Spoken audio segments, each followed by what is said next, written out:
As another entry in his guide to the unexplained, Dipper decides that he wants to try to get a look at his Grunkle Stan's tattoo. It's located on his right shoulder blade and is, at least most of the time, mostly covered by his shirt. He puts Mabel on camera duty and enlists the help of Seuss to try to, at first, trick Stan into revealing the tattoo. Runs through a few different schemes, eventually culminating in him trying to get a look at Stan in the shower, only to discover that Stan anticipated this action and took a shower entirely clothed, and now, because he overstepped pretty greatly in this particular instance, peeking into the shower while another man's using it with a camera is kind of a big deal. Dipper is left hiding on top of the mystery shack until Stan cools down. I like this one a lot better than the first short. Not that I disliked the first short, but I thought this one was just better overall. In the first short, the candy monster was interesting. It felt like the kind of thing that would pop up in the show normally. And learning of its existence, of course, was a form of world building. But it didn't really feel like it connected to the series overall, added to the intrigue of the series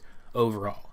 This short did. Now keep in mind, I've only watched this show through once with a critical eye, with the exception of a few more complex episodes. But I don't recall the show ever drawing a huge amount of attention to Stan's tattoo, or I believe it's actually a burn. It's not actually a tattoo as Dipper thinks that it is. I mean, I noticed it, and I have bumped into some theories about it, which I haven't delved too deeply into while I was surfing the internet for information about the show, since having finished watching it myself. But if I'm right, and they never really drew attention to it in the show itself, then this is interesting in that it informs us that Dipper is aware of the tattoo, or burn, or whatever you want to call it, and considers it a mystery, just like the fandom does. This short would also, for someone who was watching it at the time when it aired, as part of the chronology of the series overall, draw their attention to this mystery which the fandom was expected to gravitate towards, making them a part of the whole thing, bringing them in on the intrigue, and maybe even making them a part of the investigation. This is what I wanted these shorts to be from the beginning.